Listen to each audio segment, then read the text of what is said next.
Assalomu alaykum. Technotime kanali sizlarni xursand qilishda davom etadi. Bugun Android smartfonlarda 4G internetni kuchaytirish haqida gaplashamiz. Ba'zi hududlarda 4G interneti juda ham sekin ishlaydi yoki umuman chiqmaydi. Bizning smartfonlarimiz, ya'ni Xiaomi, Redmi yoki Samsunglar 4G internet ishlash uchun slabi bo'lganda 3G yoki Y internetiga ham o'tkazib yuboradi. Bu ya'ni ikkinchi pokoleniya va uchinchi pokoleniya internet tarmoqlari, aloqa tarmoqlari, ya'ni hozir men sizlarga 4G ni chiqmagan joylarda ham chiqarish usullarini ko'rsataman. Albatta bu telefoningiz 4G diapazonni qabul qilish imkoniyati hamda yaqin atrofda joylashgan yo'l aloqa operatorini stolbasiga ham bog'liq.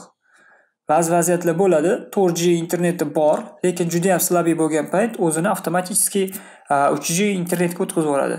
3G ham qoniqarli darajada ishlamaydi. Shunaqa vaziyatda muammoni bartaraf qilamiz. Buning uchun Play Marketga kiramiz. Bu joyga qidiramiz 4G LTE only. Bizga bir qancha tanlovlar beradi. Men ko'pincha mana bu dasturdan foydalanaman. 4G LTE only network mode mobile dual sim. Bu ikkita sim kartalilar uchun foydalanish imkoniyatini beradi. Atsenka yomon emas, lekin ishlaydi programma, chunki o'zim ishlataman. O'sha ko'chirib bo'ldi. Dasturni ochamiz. Bundan oldin internetni o'chiramiz. Wi-Fi o'chirdik va internetni yoqaman. Mana menda H+ chiqyapti. H+ LTE ga o'tmagan. Xo'p, dasturdan foydalanish quyidagicha.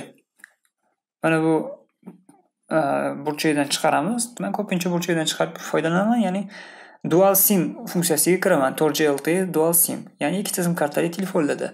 Menda sim karta sloti 2 da turibdi. Shuning uchun informatsiya telefoni 2 ga bosaman. Mana LTE tanlayman. Menda o'sha HD ga 3G qo'yib qo'ygan ekanman. U yoqdan 4G chiqmagani uchun o'tkazib qo'yganman. 4G ga qo'yganda 4G ning usha olmasdan 3G ga o'tkazib yuboradi, otib yuboradi. Men LTE only ni bosaman. 4G chiqishini poylaymiz. E'tibor beramiz, agar LTE only turibdi bu joyda siz internet telefon qo'ng'iroqlarini qabul qila olmaysiz bu joyda. SMS qabul qilinadi va internet ishlaydi. Telefon qo'ng'iroqlari qabul bo'lmaydi. Internet ishlatgan paytingiz yoqib qo'yasiz. Sizga telefon kelmaydi, lekin internetingiz zo'r ishlaydi. Mana 4G ishlab turibdi. Play Marketga kirib, misol uchun biror nimani qidirishim mumkin yana.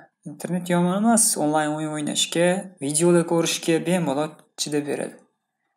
Bu yana aytganimdek, poddeshka qilish darajasiga ham bog'liq telefoningiz 4G ni. Endi buni o'chirish uchun bu funksiyani dasturga kirish shart emas. Sozlamalarga o'tib,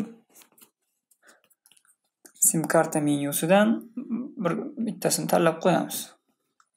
Setlan tipini. Mana предпочтительный 4G LTE tanlangan. Agar 4G gim hozir sal o'ynab qolsa, sirasi 3G ga o'tib yuboradi. Shuning uchun bizga dastur kerak bo'ladi. Dasturni Play Marketdan topish qiyin emas.